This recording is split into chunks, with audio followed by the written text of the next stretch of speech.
Welcome back. Today we are going to take a look at TANGZU's Wan'er. This one is their new one dynamic driver. And here's what the clear version looks like up close. I think there's a couple people who had the darker version. I haven't seen too many clear ones, but yeah, it is super crystal clear. I think I almost like the faceplate on the darker one. The darker one is a little easier to see the design on it. This one, I tried to take a picture of the design. I think it's the same actual design on the darker one, but it's actually quite hard to see against the white clear lines. But the rest of it, I do definitely prefer the super clear bottom shell. I think that looks quite nice for $20. So you also get this cable, and I didn't really use this cable, but it's probably about what you would expect for about $20. And you also get two pairs of tips, and these are kind of reminiscent of these. That yellow one is very recognizable as similar to a KB07, and there's a darker silicone set that is actually a little more narrow bore. I didn't actually use these tips either. Didn't use the tips or the cable. These tips didn't really work for me, and I'll sort of take a quick look why. So the tips ended up sitting kind of lower on this nozzle. The nozzle is a little shallower. The tips were basically coming down to this vent, and I think they were blocking the vent, or my ear was blocking the vent. Something was blocking those vents, and it sounded a little inconsistent, a little peaky, and I just sort of knew that something was wrong. Because if you've been researching this set, you sort of know that that frequency response, and we'll take a look at it in a second, it's really solid looking. It's very similar to other sets. Tuning-wise, this one should be right on, and when I heard it with those tips, and it didn't quite sound like it should, I kind of knew something was up, and it didn't take too long to figure out what was going on. So as I said, we're going to go through this one a little quickly. So this one, is just a solid $20 set. Nice build, solid tuning. If you've looked at the graph already, there's really nothing wrong with it. It just comes down to your preferences, whether you like more bass, less bass. If you like a more neutral set, this one, it is what it is. It's actually really done quite well for that tuning. And it's a great price. Like I said, it's about $20. And for number two is a little strange. So rarely do I talk about budget sets get stage mentioned for good reasons on like a number 2 bullet. And this one does. And there isn't that much depth to it. It's actually in your face. And usually I would complain about that. But I think they really nailed the height and width on this one for a really great experience. And more so the experience with this one than worrying about anything else on this page. When you break down the parts of it, the bass, the mids, and the treble, all that stuff is okay. But what really caught me about the Wan'er was really the experience and that stage and how it really filled your head. And it's really the experience that I was expecting with Shim and Lee and didn't get. So, with Shim and Lee, I kind of expected to open the box and those bright, shiny metal shells pop in your ears and sort of have this explosion of sound around your head, a really nice experience. And it really kind of wasn't. But, they actually get a little redemption and actually did it really quite well with this one. So, yeah, I don't know. There is something to the stage and HRTF and how it works for me. But, yeah, I really do appreciate the work that they kind of got in to make everything sound a little bigger, more engaging, a much better music playback experience for me on a set like this. That's even cheaper than Shim and Lee. So for me, this one is the mids multiplier. This big stage opens up the mids, and I think it does go a long way to compensating for some, maybe this driver isn't the most perfect dynamic driver, but when you have a great stage and the mids come through clearly and there's enough space, your whole head is filled with instruments in precise locations, that goes a long way to a great experience. And that's what this one does. And again, it's this solid tuning and great stage. They tend to go together. It's really hard to have one without the other one. They sort of go hand in hand. And this is sort of another example of that happening. So the sound wise, what does it sound like? In the $20 realm, I think it's between, those lean sets like Sol Notes 0. I think that one was on the leaner side. And there's the bass heavier sets like the KZ. And if we look at it on the graph, it's a little easier to figure out what's going on.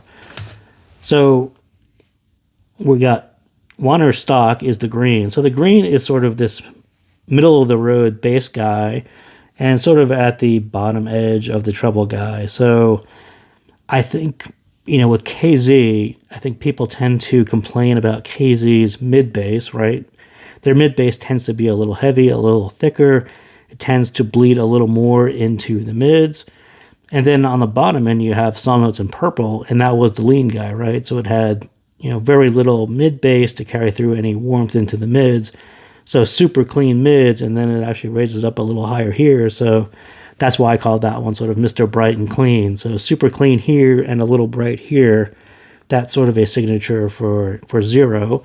KZ is a heavier, thicker, more fun, bassier version of that, and kind of a not as sharp treble. And then you can see Wan'er kind of took this very, very nice midway path between the two, and it's probably almost exactly where I would move my KZ set down. I would have moved my Zero up. I think they really nailed this bass line.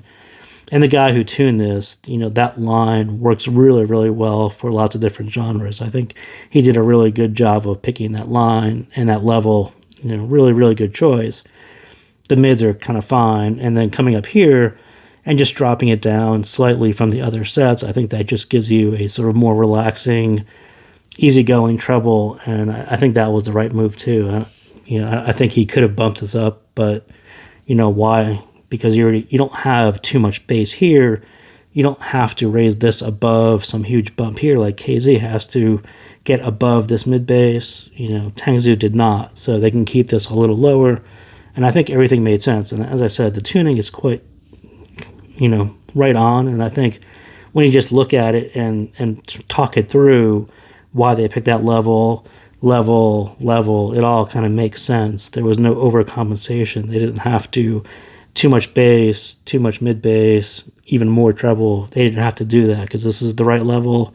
This is fine. And then they could bring this down a bit lower so people don't get fatigued. So lots and lots of right decision choices there.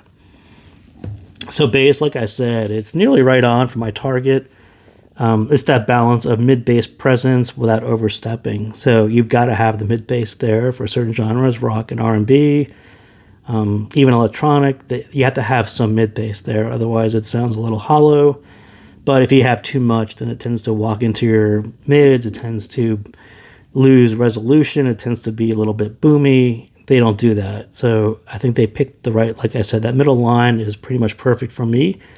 And you can tell, like I said, that tuner really listens to a wide variety of genres and picked a middle ground that is enough without ever being too much. And it's sort of that Goldilocks zone of the perfect level for me. It's not too much and it's not too little. It's just a very nice level for me. So the mids, and this will probably be my only nitpick of this guy. And like I was just talking about, so they picked a nice mid bass level. So there's not too much. They didn't really need to overcompensate at all here. So this is a little bit higher than I would have. They could have actually knocked this down 1 or 2 decibels. This would have made this a little more relaxing. You would have been able to hear this a little bit more. So yeah, it was kind of weird. Not weird, but I knew sort of, if you've heard Shimin Lee, you sort of understand why they did this. The vocals were brought a little more forward, a little more energetic, a little more engaging. So I sort of understand why they did it. I just don't think they had to do it, but it is what it is. So that would be my only nitpick of it, is the vocals and the mids are just a bit forward. Just for my preferences, it would have helped the stage as well to just push those back a little bit because they were hair in your face. The bass is, like I said, just giving you that nice touch of warmth and just a relaxing upper mids, just to relax the upper mids a hair, like I just said.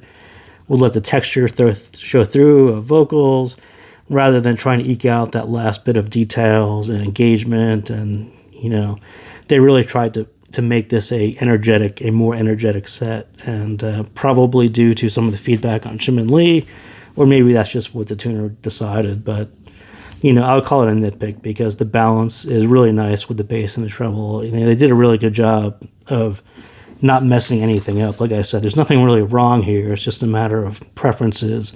Pick your level, and decide which set you want to go for. So treble, not going to pick this one, but just sliding that lower treble down a little bit would have been slightly better balanced. So you could hear the upper treble. It would probably been a little bit airier, but you know, there's just a little bit too much focus on that upper mid, that lower treble. Like I said, they brought it back, they brought it forward just a little bit, a hair too much, and it really masked the whole upper treble. But you know, that's a super nitpick at $20. So stage, and like I said, odd at this price to get really nice height and width. I think the open stage and the open mids is why I say they don't really have to force the upper mids. You know, they didn't have to raise this because this was set up for success. It was kind of big and open. There wasn't a heavy bass, and they were trying to get on top of the bass to make the vocals show through. That wasn't really the case. They had this big open stage, lots of clarity, lots of detail there. Everything, there was nothing really layered on top of each other. You know, everything, all the imaging, separation, dynamics, all that stuff was, you know, pretty much there. Clarity, separation, dynamics was all there in the mids. You know, they could have just pushed that pin and gain area down a little bit because they didn't really need to push it any further to make things easier to hear. Everything was easier to hear because the stage was already set up. So there you go. So everything was set up, no big bass boost. You know, I think they had the recipe for success there, and the tuning is all right. So yeah, lots of good things happening with this one. So that is what I had on Wan'er from TANGZU. So again, thank you guys for tuning in, and we'll see you next time.